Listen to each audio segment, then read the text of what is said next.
Shalom bien-aimés dans le Seigneur, nous vous saluons dans le nom précieux et glorieux de notre Seigneur Jésus. Nous sommes dans la joie de pouvoir réellement nous retrouver et nous croyons que Dieu nous sera très favorable. Nous nous excusons parce que nous n'avions pas de connexion, donc nous avons dû réellement attendre la connexion. Donc, vous allez nous excuser pour ça, ne nous tenez pas rigueur. Que le Seigneur vous soit favorable. Salutations à tous les bien-aimés dans le Seigneur. Nous croyons que le Seigneur nous sera favorable en ce jour. Que Dieu vous soit favorable, que Dieu vous bénisse, que Dieu puisse vous accorder réellement toutes choses. Notre prière est que réellement tout ce que vous faites pour le Seigneur puisse réellement être récompensé par réellement l'exaucement de vos prières, que le Seigneur puisse vous accorder tout ce dont vous avez besoin afin que vous puissiez réellement élever et honorer le nom de notre Seigneur Jésus. Nous saluons les bien-aimés qui sont en ligne. Que le Seigneur vous soit favorable. Nous saluons les bien-aimés, les Moussi, la sœur Ornella, la sœur Lise, la sœur Elodie, la sœur Valérie, la sœur Maria, le bien-aimé Mauricio. Que le Seigneur vous soit favorable, que le Seigneur vous bénisse. Nous espérons réellement que la grâce du Seigneur sera sur tout un chacun de nous et que le Seigneur va pouvoir réellement nous accorder toutes ses bontés. Nous sommes lundi et c'est votre émission Louons l'Éternel, une émission qui vous est présentée par votre serviteur, le pasteur Philippe Mukenge. Donc, une émission qui partage la parole du Seigneur sur base d'un cantique, et vous le savez.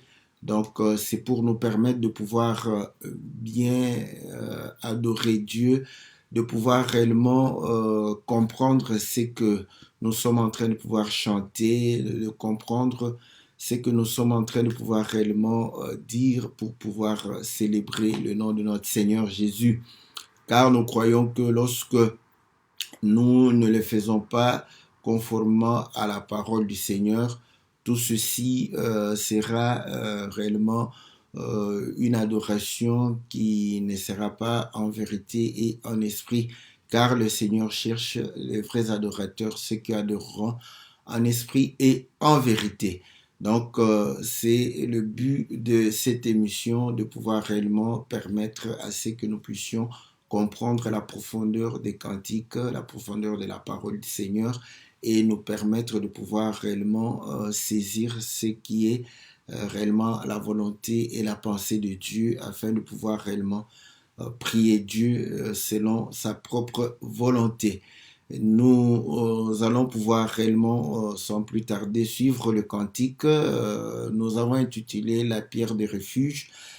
C'est pratiquement le cantique comme notre bien-aimé l'a intitulé. Lui, là aussi, c'est la traduction littérale. Il l'a intitulé La pierre de repos. Donc, nous disons la pierre de refuge, bon, parce que peut-être le terme pierre de repos n'est pas explicitement comme ça dans la Bible. On essaie de trouver les termes qui sont explicitement dans la Bible. Donc, mais c'est la même chose, pierre de refuge, pierre de repos. Voilà, nous allons pouvoir traduire le cantique résumé pour pouvoir permettre à nos bien-aimés qui nous suivent et qui ne sont pas lingalophones de pouvoir réellement saisir et de pouvoir permettre à ce que nous puissions partager la parole après cela. Que le Seigneur vous soit favorable, que le Seigneur bénisse. Nous allons suivre le cantique, après quoi nous allons revenir à notre studio virtuel pour pouvoir réellement célébrer le nom du Seigneur en partageant la parole de notre Dieu. Que Dieu vous soit favorable, que Dieu vous bénisse dans le nom puissant et glorieux de notre Seigneur Jésus.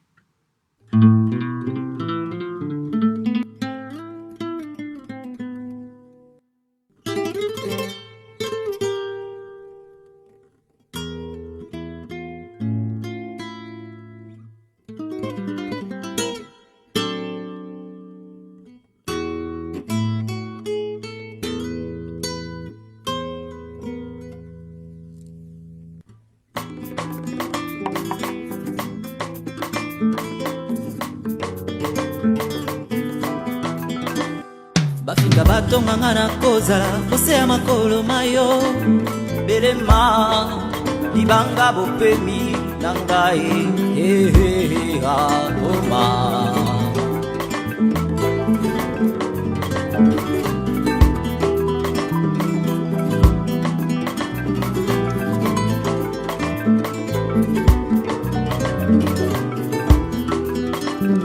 ata nzoto na ngelemi yawe yo bolingo na ngai bomba ngai usanga pembeni na yo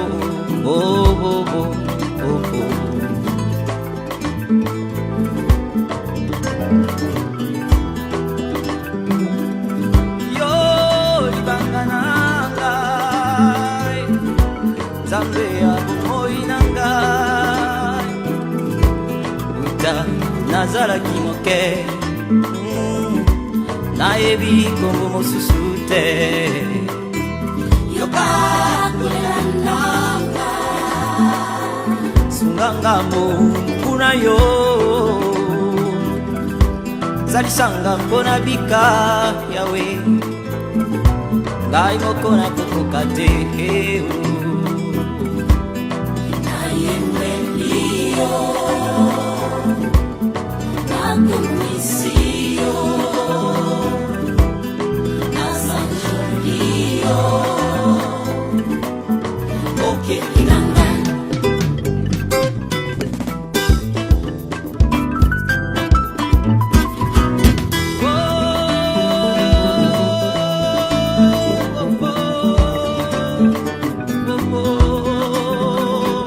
suangai nasala pembeni nayo nasangola lobiko ngai mopaya naponzela nayo wanya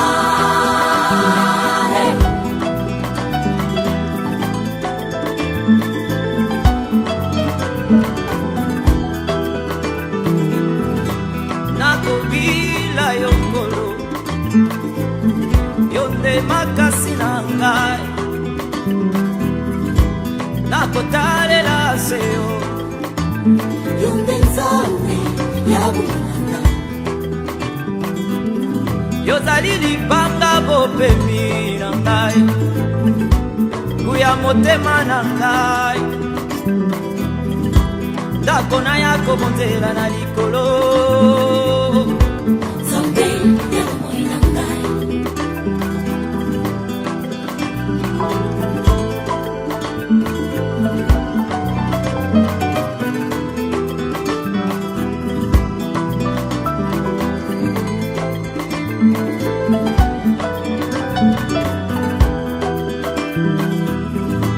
nakobila yokolo yonde makasi na nga nakotalela seyo yonde Nzambe ya bomwana yozali libanga bopemi na ngai omaye kuya motema na ngai yo ndako na ya kobonzela na likolo Nzambe ya bomoi na ngai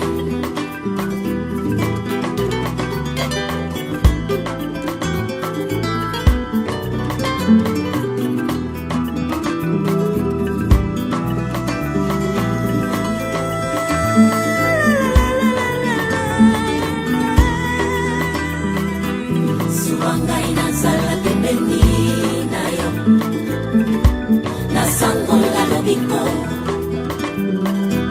ngai mopaya naponzela nayo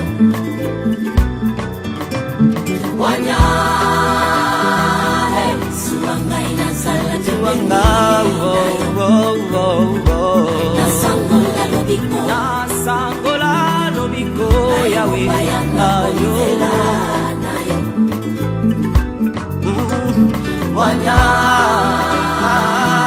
suangai nazala suangai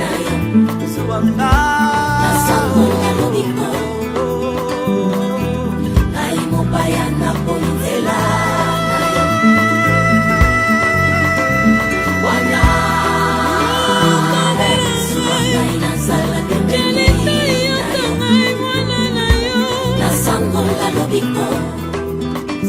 Zuwa ngai yawe Mosika no ngai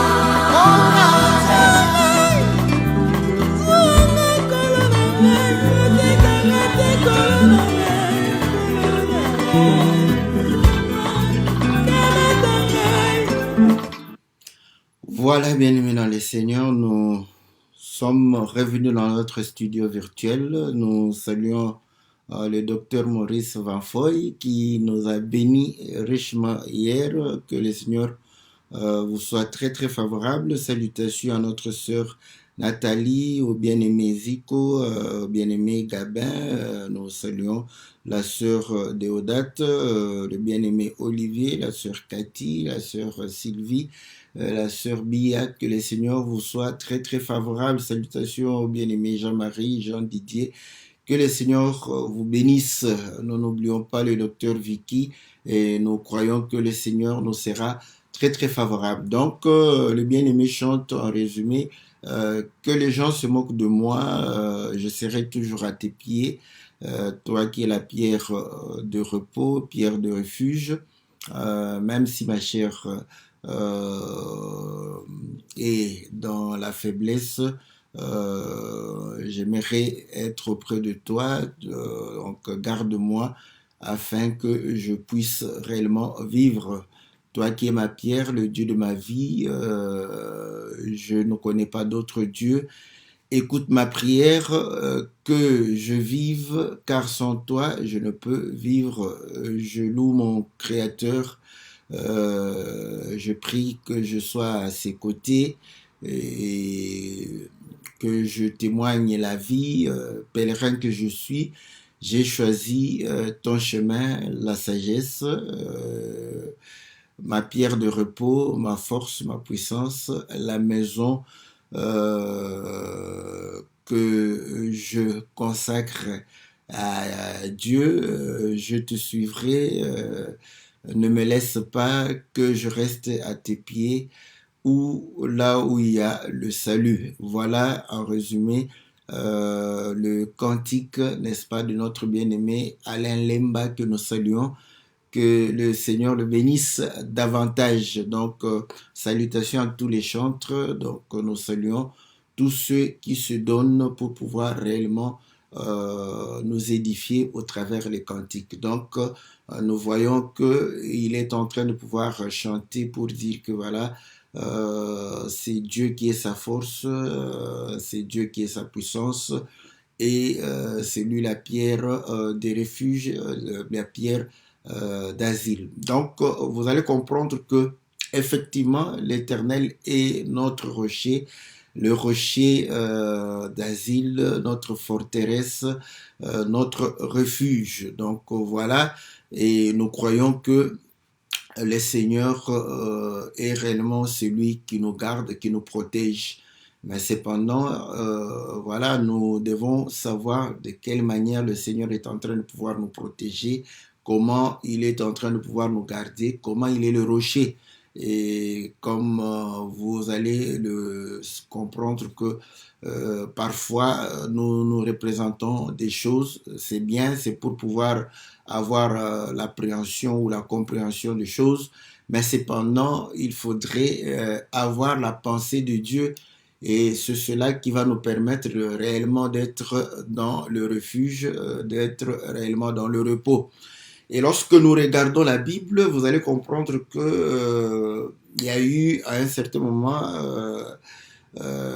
Ésaü qui voulait faire du mal à Jacob, et sa maman va lui dire de pouvoir aller, n'est-ce pas, dans la patrie de ses parents, de pouvoir aller là-bas pour pouvoir chercher une femme à épouser. Et le long du chemin, vous allez comprendre que quand c'était la nuit, or nous savons que lorsque vous marchez toute la journée, le soir, vous êtes fatigué, la nuit, on est fatigué, on dort parce que nous sommes fatigués. Donc, il va pouvoir réellement s'endormir et pouvoir prendre une pierre et en faire son chevet et en dormant, il va voir le ciel s'ouvrir et une échelle qui était de là où il était jusqu'au ciel, et Dieu va lui parler, il verra les anges monter et descendre. Donc, après avoir parlé avec Dieu, il va se réveiller, il va se dire, oh, cet endroit est terrible, certainement Dieu était ici. Il va prendre la pierre qu'il avait fait comme chevet et pouvoir réellement oindre cette pierre et dire que cette pierre est réellement la maison de Dieu. Va appeler cette pierre Bethel. Et il fera un vœu pour dire à l'Éternel, si tu vas avec moi et si tu rentres avec moi et si tu me donnes tout ce qu'il faut, je te donnerai la dîme, n'est-ce pas, de tout ce que je veux avoir. Donc, nous voyons effectivement que il va mettre sa tête sur, n'est-ce pas, la pierre. Donc, nous sommes dans le livre de Genèse, chapitre 28. Donc, si nous lisons à partir du verset 10, vous allez jusqu'au verset 22, vous allez retrouver l'histoire que nous venons de pouvoir relater en peu de mots. Donc, nous comprenons que Jacob va prendre la pierre et pouvoir se reposer sur la pierre et voir réellement que le ciel va pouvoir s'ouvrir, il va pouvoir comprendre que c'était la porte du ciel et il va pouvoir appeler, n'est-ce pas, cette pierre Bethel. Et il va oindre la pierre. Écoutez, il va oindre la pierre et il va pouvoir s'en aller. Donc, nous avons cet élément-là qui nous donne l'image de voir quelqu'un qui se repose sur la pierre. Donc, on a plusieurs images, donc on pourra toujours prendre des images comme ça. Vous allez comprendre encore que Moïse, lorsque il va pouvoir être sur la montagne et que je crois je suis été en train de pouvoir combattre, n'est-ce pas, les Amalécites.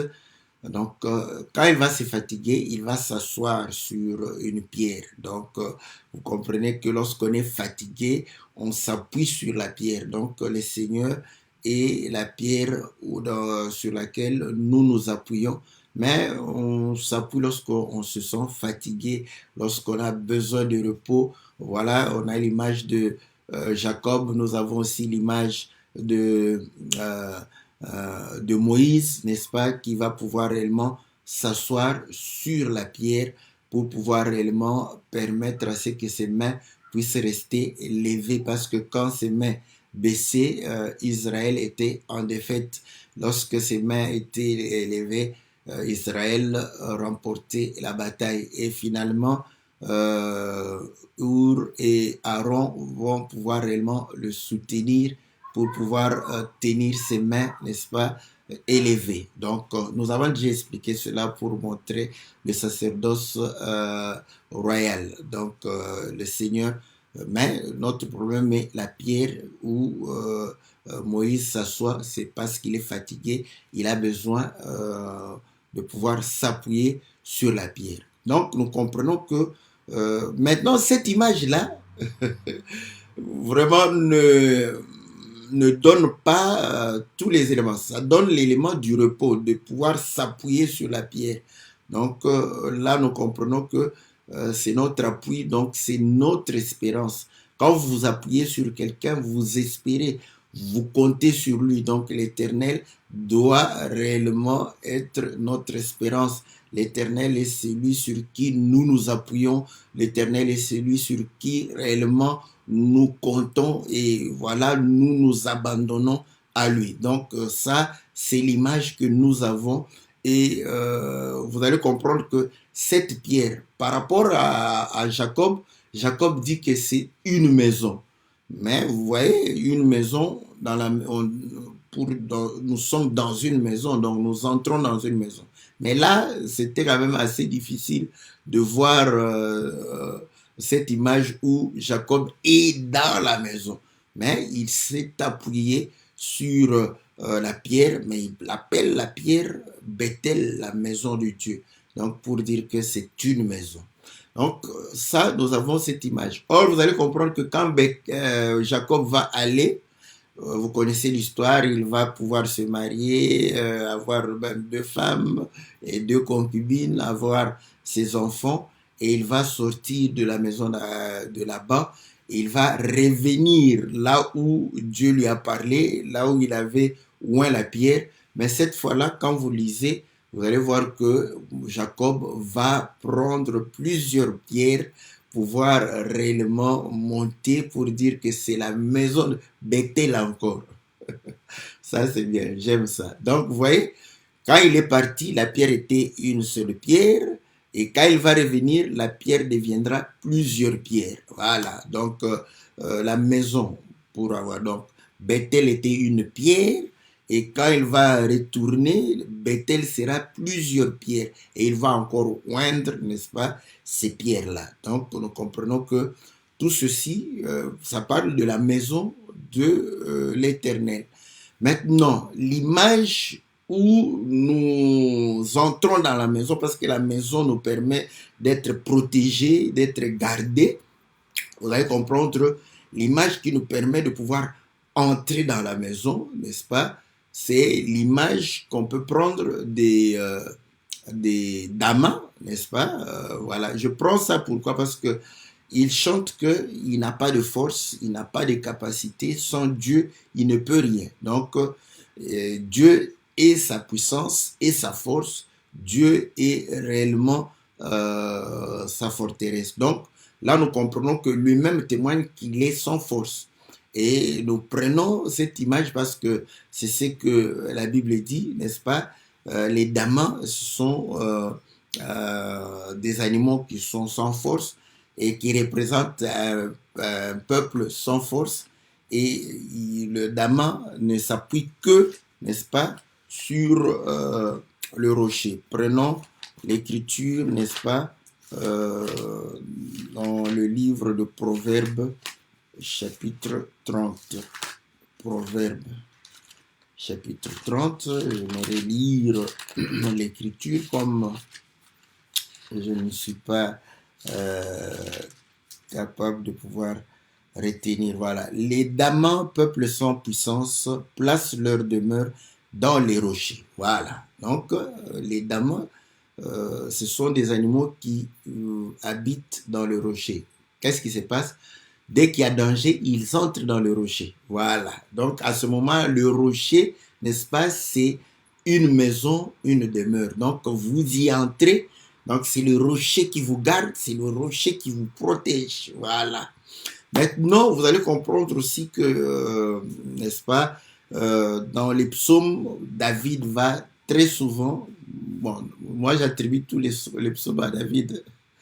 Je sais que certains frères aiment la précision, donc lorsque nous n'avons pas de précision de qui a chanté le psaume, je l'attribue directement parce que le psaume c'est David.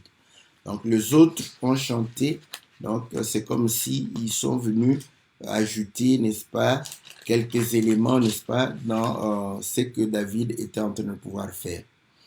Voilà.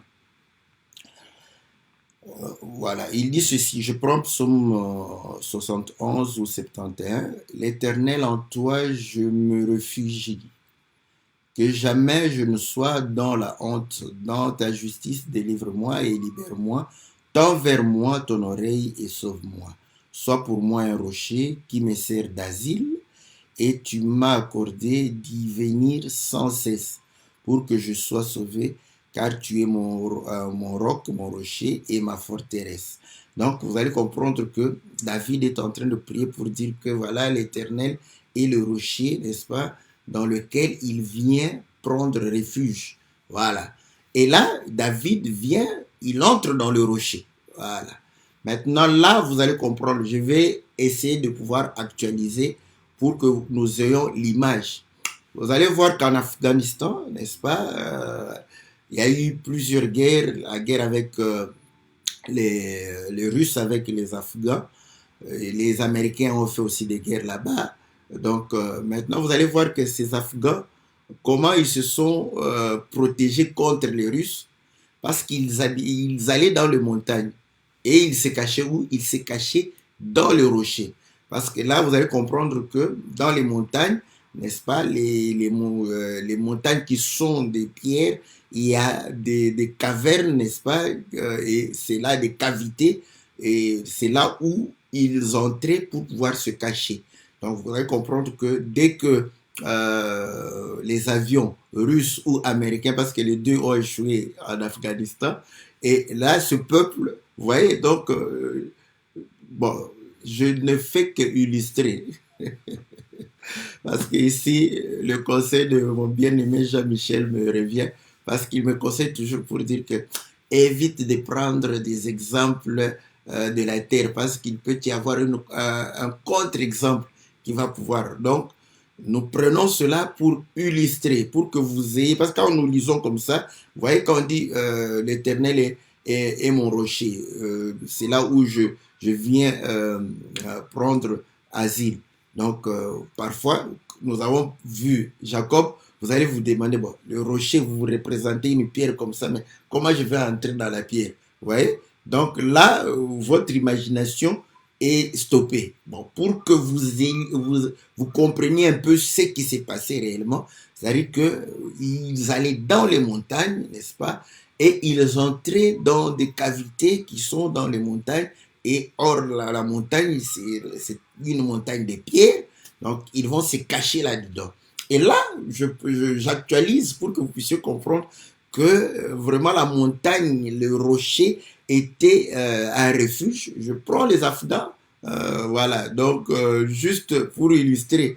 Mais ce n'est pas sur eux que je vais baser la parole du Seigneur.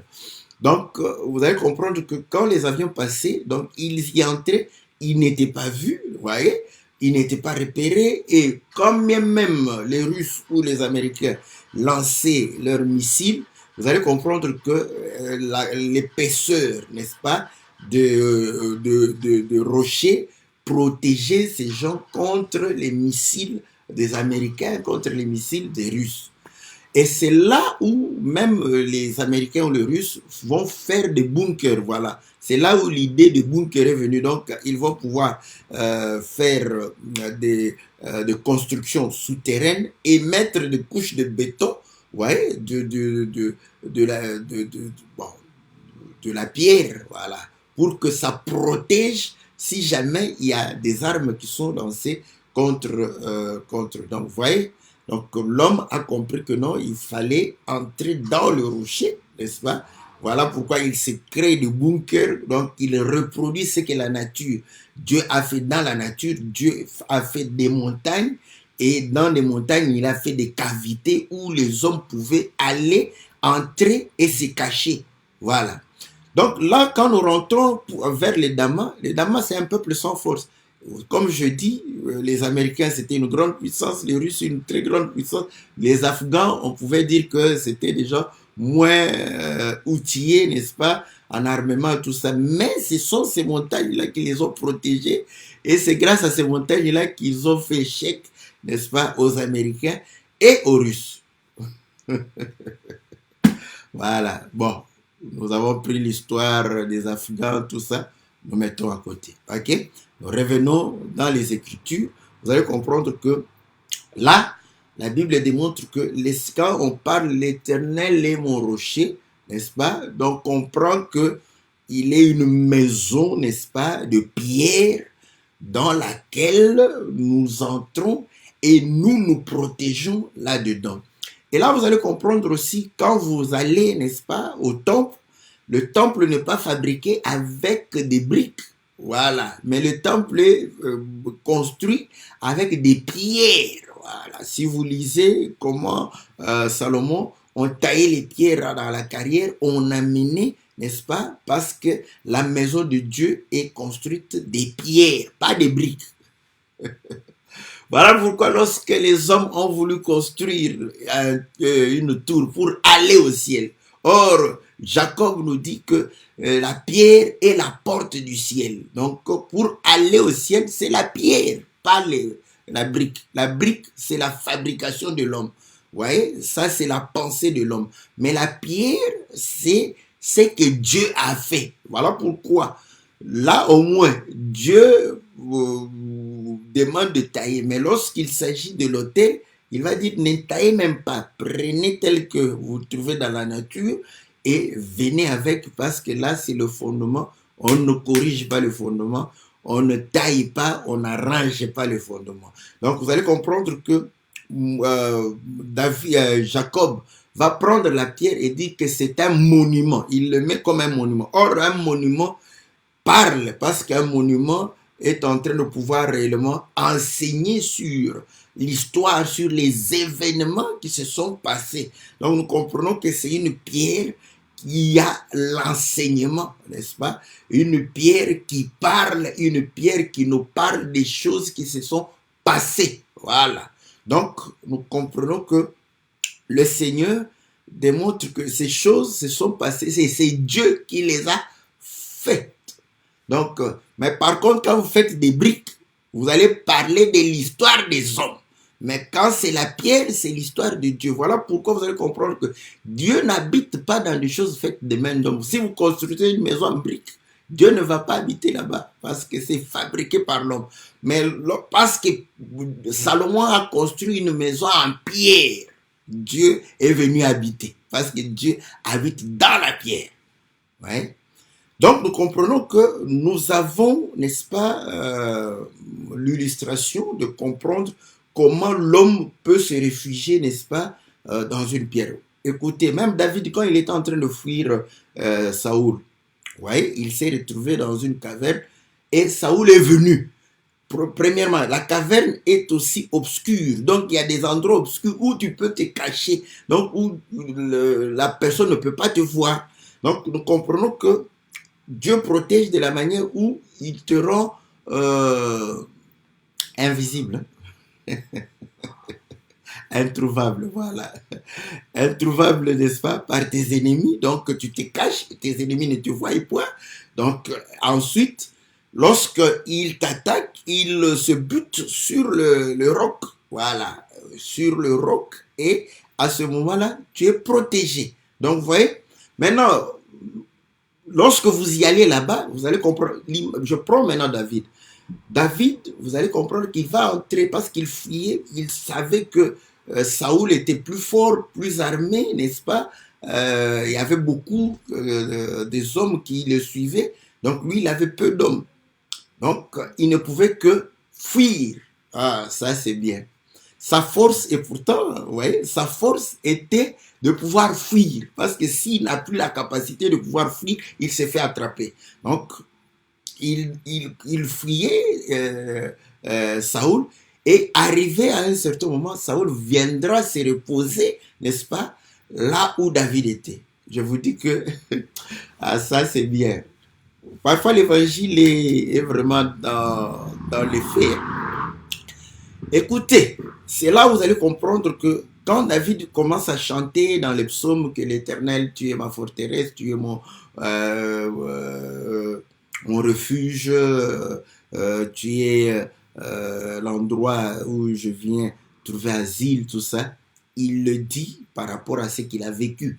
Il chante ce qu'il a vécu. Donc il fuyait Saoul et il va entrer dans le rocher pour pouvoir se cacher. Et écoutez, une fois que vous vous cachez, n'est-ce pas, dans le rocher comme ça, vous savez que l'ennemi est en train de pouvoir te chercher. Toi, qu'est-ce que tu vas faire là-bas? Seigneur Jésus, tu vas prier parce que tu n'as rien d'autre à pouvoir faire que prier. Voilà. Parce que là, tu sais que non, l'ennemi est en train de pouvoir passer et repasser. Tout ce que tu vas faire, tu pries, oh Seigneur, garde-moi, qu'il ne me voie pas, qu'il ne trouve pas, qu'il ne vienne pas ici, qu'il n'entre pas ici. Donc, vous allez comprendre que quand vous y entrez, n'est-ce pas, tout ce que vous pouvez faire, c'est seulement la prière. Voilà. Donc, vous comprenez que l'Éternel, n'est-ce pas, habite dans la pierre. Une fois que nous y entrons, parce que nous n'avons pas de force, quelqu'un qui n'a pas de force, il ne se fie pas en lui. Tout ce qu'il fera, c'est de pouvoir réellement se fier à celui qui est plus fort que lui. Et il va pouvoir faire quoi? Il va pouvoir supplier, prier. Donc, vous voyez, Une fois que vous y entrez, ce n'est que la prière qui peut être votre force ou votre capacité. Tout ce que vous pouvez faire, c'est de prier. Ouais. Donc, vous allez comprendre déjà que ça démontre ce que le Seigneur fait pour nous. Écoutez maintenant, nous ajoutons encore un élément. Dans le livre de Daniel, vous allez comprendre que Nabuchodonosor va pouvoir avoir un songe, il va oublier et il va demander qu'on lui donne et le songe et l'explication. Vous connaissez l'histoire. Et finalement, Daniel va se pointer pour lui donner l'explication, n'est-ce pas, de son songe. Il va lui dire que voilà, tu as eu un songe, tu as vu une statue, la tête est en or, la poitrine en argent, en airain, les jambes, les pieds en bronze et les jambes et les pieds là-bas c'était en bronze et en fer et disons en argile. Donc il va lui expliquer que ce sont des royaumes, tout ça, mais il verra une pierre qui va descendre sans le secours d'une main et pouvoir briser la statue, anéantir la statue et devenir une montagne. Or, nous savons que Dieu habite dans la montagne. Pourquoi? Parce que Dieu habite dans le lieu élevé. Bon, c'est curieux aujourd'hui. Il y a maintenant des gens qui préfèrent aller prier vraiment dans une montagne naturelle. Maintenant, si les bandits t'attrapent et te tabassent là-bas, tu vas dire quoi? Qu'est-ce que tu vas dire? Tu vas nous demander encore de prier pour toi. Ouais. Ouais. Et pourtant, le Seigneur lui-même va dire à la femme samaritaine que ce n'est ni sur cette montagne, ni à Jérusalem. Vous voyez? Donc, mais aujourd'hui, parce que vous voyez, nous aimons les spectacles, nous aimons la sensation, nous sommes superstitieux. Et là, vous allez comprendre que les gens se disent, oh non, non, il faut aller, n'est-ce pas, à la montagne de Mangengengue.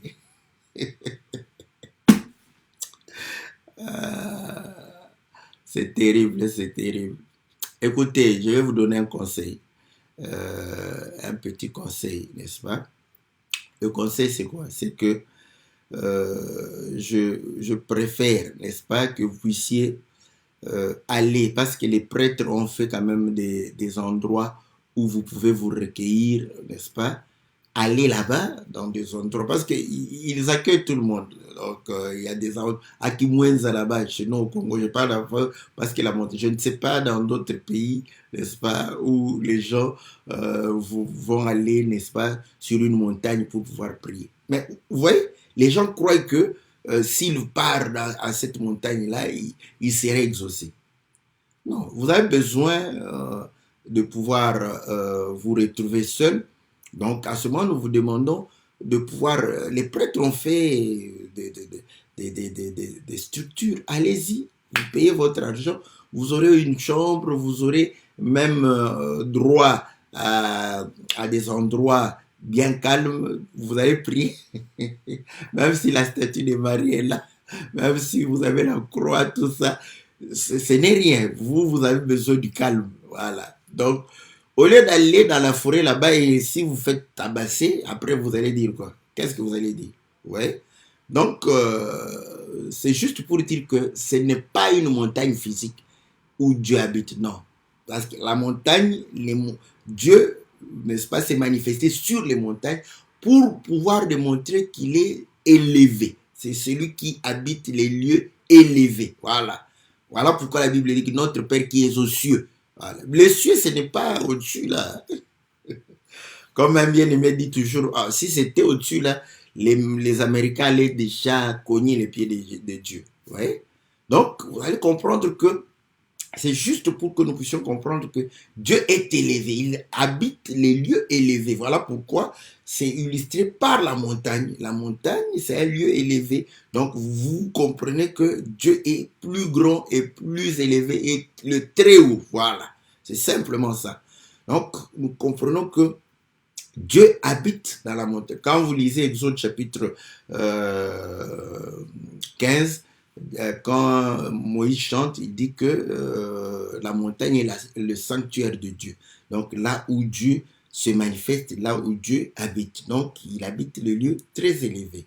Donc pour pouvoir quitter, n'est-ce pas, la terre. Voilà, parce que la terre nous amène, n'est-ce pas, à des besoins, n'est-ce pas, qui sont contraires aux besoins, aux désirs de Dieu. Donc, nous comprenons une chose que, effectivement, ça devient une montagne pour montrer que voilà, c'est la maison de Dieu, c'est le royaume de Dieu. Donc, vous voyez, donc, mais là, nous prenons pourquoi. Vous allez comprendre que pendant que nous n'avons pas de force, l'ennemi est fort. Voilà pourquoi dans la statue, c'est de l'or, glorieux, c'est du fer, il brise tout, donc c'est de l'argent, la séduction, tout ça, toutes ces choses, n'est-ce pas, dominent sur la chair. Et nous nous sentons faibles par rapport à cela. Le Seigneur, en tant que pierre angulaire, vous voyez, pour pouvoir établir, n'est-ce pas, son royaume dans ta vie, il faut qu'il anéantisse toutes ces choses qui se sont élevées, que le diable a élevées dans ta vie, n'est-ce pas? Toute cette gloire de la chair où vous aimez exposer la chair, vous aimez, n'est-ce pas, plaire à la chair. Vous allez comprendre que quand on est païen, on tient à la chair, n'est-ce pas? On tient, n'est-ce pas, à se montrer par l'apparence, les habits, n'est-ce pas, les ornements. J'aime bien les artistes américains, hein, parce que là, pour eux, je les aime beaucoup. Parce que quand eux, ils portent, surtout les Noirs, quand ils portent des ornements, ils les portent alors. Ils les mettent, ouais, ils montrent à suffisance que non, je suis fier de ça. Donc c'est de la gloire, ouais, c'est de la gloire, mais c'est de la gloire de la chair. C'est la tête en or, vous voyez, la tête en or que Nabucodonosor a vue. Donc, et l'argent, voilà, ils jettent l'argent partout pour voir qu'ils ont le pouvoir, ils ont la capacité de pouvoir tout acheter, tout ça. Tout ça, le Seigneur vient briser parce qu'il est une pierre. Il vient briser cela. Voilà. Donc, anéantir cela. Et quand il anéantit, c'est de la poussière, tu n'as plus la force, tu n'as plus rien. Voilà. Vous voyez? Donc, à ce moment-là, il n'y a que l'Éternel qui sera pour toi, celui qui va te protéger contre ceux qui vont s'élever contre toi et ceux qui vont pouvoir s'attaquer à toi. Donc, vous voyez, donc, cette image, vous voyez, pour y entrer, il faudrait que, c'est bien, j'aime bien, vous voyez, je sais que si on dit que voilà, tes ennemis seront écrasés, tout ça, c'est bon, c'est très très bon. Nous aimons ça. Mais bon, malheureusement, le Seigneur a changé la donne. David priait comme ça, que non, Seigneur, détruis mes ennemis, anéantis mes ennemis. Mais le Seigneur vient, il dit, bénissez les ennemis. Ouais? Donc, nous devons les bénir. Ouais? Maintenant, nous comprenons que pour que nous ne puissions plus avoir affaire avec nos ennemis, comme les Africains ont trop peur des sorciers, voilà. Si tu ne veux plus avoir affaire aux sorciers, ce n'est pas de pouvoir envoyer le feu aux sorciers, feu, feu, feu. Non, c'est pas ça. C'est parce que les sorciers dominent sur la chair. Voilà, laisse-toi anéantir par cette pierre afin que tu puisses réellement te débarrasser de la chair. Voilà, finito. Finito avec les sorciers, finito avec les démons, finito avec les magiciens, finito avec, n'est-ce pas, toute la malédiction, les mauvais sorts, les liens familiaux. Voilà, vous comprenez? C'est lorsque vous acceptez d'être anéanti, c'est alors que vous finissez avec toutes ces choses-là. Voilà comment la pierre, ouais, la pierre vient. Donc, parce qu'il sait que le premier ennemi, parce que la chair est ennemie de Dieu, voilà. L'ennemi de Dieu est l'ami des ennemis de Dieu, voilà. Ta chair est amie du diable, voilà, et des sorciers, et des démons, vous comprenez? Maintenant, la seule façon de pouvoir finir avec tous les sorciers, les démons de la famille, les liens familiaux, la malédiction, toutes ces choses, c'est de pouvoir accepter d'être anéanti par la pierre angulaire. Voilà, vous comprenez? Donc, être anéanti par cette pierre, à ce moment-là, le Seigneur établit son royaume, n'est-ce pas, dans ta vie. Voilà pourquoi, à ce moment, il va pouvoir s'asseoir, n'est-ce pas? Parce que, voilà, quand il s'assoit, il établit le royaume. Et là, vous allez comprendre que vous êtes dans la pierre. Tout ce que vous espérez maintenant, c'est quoi? Parce que vous n'avez rien à pouvoir faire. Tout ce que vous pouvez espérer, oh Seigneur, garde-moi. Voilà. L'ennemi est en train de rôder tout autour. Voilà. Cherchant qui dévorer. Tout ce que nous pouvons faire parce que nous sommes dans le rocher, dans notre refuge. Tout ce qu'on peut faire, que prier. Voilà. Que prier. Voilà. Donc, c'est là où il dit que voilà, cette pierre, c'est la pierre de repos. Donc, nous comprenons que Jacob a pris réellement appui sur la pierre donc, pour pouvoir se reposer. Or, écoutez, nous nous reposons, n'est-ce pas, de ce que nous faisons. Même quand vous dormez, si vous pensez et que vous pensez beaucoup, vous n'allez pas, vous allez faire l'insomnie. J'aime ça. Ouais, donc, les pensées humaines font que nous puissions faire l'insomnie. Donc, écoutez, les gens qui font l'insomnie, c'est ça. Parce que si vous ne pensez à rien, vous allez dormir rapidement. Vous allez beaucoup rapidement dormir. C'est pourquoi je conseille aux gens, n'est-ce pas, aux frères, quand vous avez des difficultés de pouvoir dormir, la chair ici n'aime pas les choses de Dieu. Cette chair ici. Commencez à méditer la parole. Commencez à pouvoir... Bon, si vous êtes habitué à méditer la parole, méditez le livre qui vous semble plus difficile. Vous allez dormir rapidement. Parce que ta chair va se fatiguer. Elle va se dire, oh là là, comment ça vous... Bon, si c'est l'Apocalypse, vous êtes en train de méditer sur l'Apocalypse, la chair va se fatiguer. Oui. À ce moment-là, tu vas t'endormir. Donc, tant que les pensées humaines, n'est-ce pas, montent en toi, tu vas faire l'insomnie. Ouais. Donc, ça t'empêche de pouvoir avoir le repos. Et effectivement, parce que les pensées humaines, les pensées des hommes sont charnelles, terrestres et diaboliques et nous amènent au péché. Voilà. Or, le Seigneur nous dit, venez à moi, vous tous qui êtes fatigués, je vous donnerai le repos de vos âmes. Donc, vous allez comprendre que nos pensées sont contraires aux pensées de Dieu. Et ainsi, vous allez comprendre que nos voies sont contraires aux voies de Dieu. Nos comportements, nos habitudes, nos traditions sont contraires à la parole de Dieu, à la volonté de Dieu. Donc, lorsque nous nous appuyons sur le Seigneur, nous abandonnons la philosophie, nous abandonnons les rudiments du monde, les traditions, les mœurs du monde. Donc, là, nous pensons parole. Et vous allez comprendre que le péché sera loin de vous. Et vous allez même vous étonner si vous voulez faire une prière de confession. Vous allez pouvoir vous allez croire que vous ne péchez plus. C'est bien. Il faut arriver à cela. Mais devant Dieu, nous reconnaissons toujours, Seigneur, malgré que j'ai commencé à réfléchir, qu'est-ce que j'ai fait aujourd'hui de mauvais? Je ne vois rien de mauvais que je fais. Mais Seigneur, je sais que je suis encore un pécheur. Je suis pécheur, oui. Parce que nous portons encore cette chair de faiblesse. Voilà, bien-aimés dans le Seigneur, n'est-ce pas? Dans ce que nous voulions partager, n'est-ce pas, avec vous, n'est-ce pas, pour pouvoir comprendre que effectivement, le Seigneur doit être réellement la pierre de refuge pour nous. Le Seigneur doit être l'endroit où nous trouvons refuge et asile.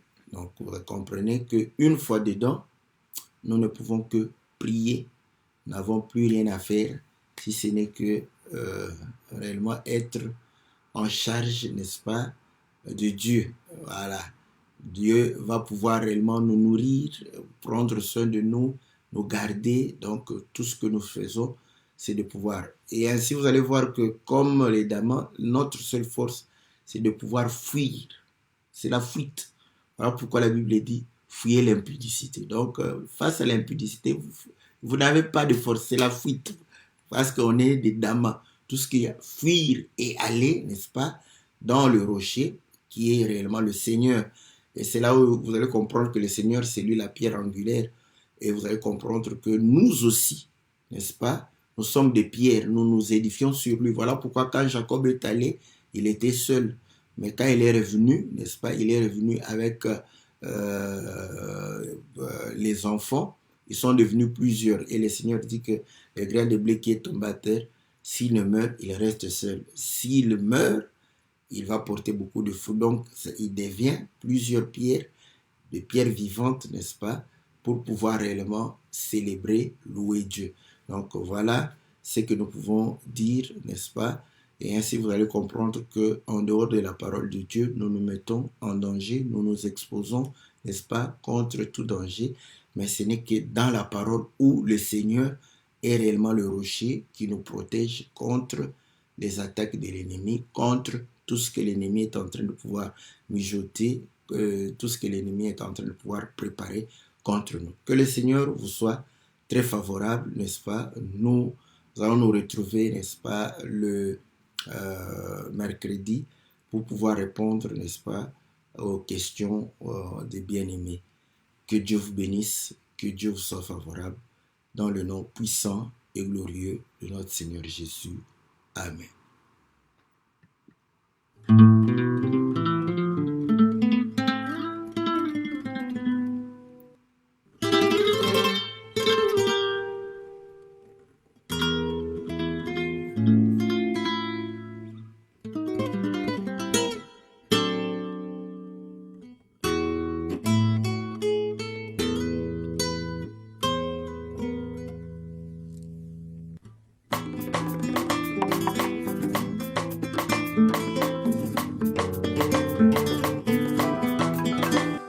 Bafinga batonga na kozala kose ya makolo mayo belema libanga bopemi na ngai aloma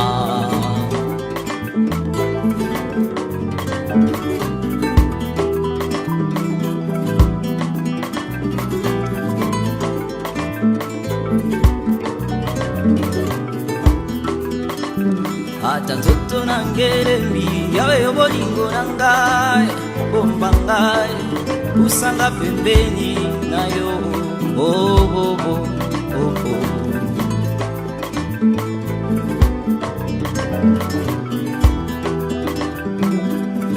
yo libanga na ngai Nzambe ya bomoi na ngai uta nazalaki moke nayebi kongo mosusu te yokangolela nanga sunganga mokuna yo zalisanga mpona bika yawe ngai moko nakokoka te nayembelio nakumisio nasanjolio okekinanga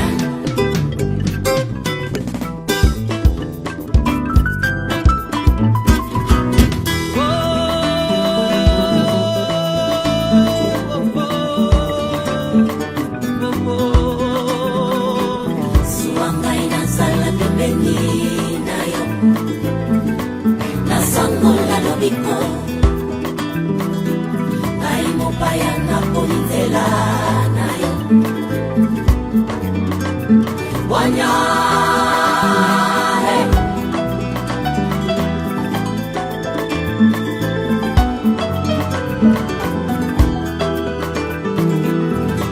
nakobila yo nkolo yo nde makasi na ngai nakotalela seo Yonde nzambe ya bomwana yozali libanga bopemi na ngai kuya motema na ngai ndako na ya kobonzela na likolo Nzambe ya bomoi na ngai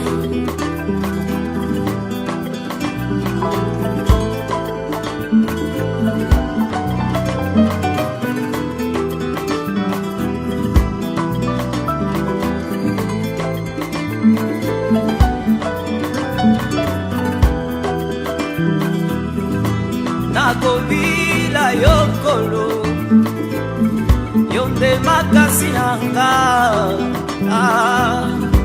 nakotalela seo Yonde nzambe ya bomwana yozali libanga bopemi na ngai omaye kuya motema na ngai yo ndako na ya kobonzela na likolo Nzambe ya bomoi na ngai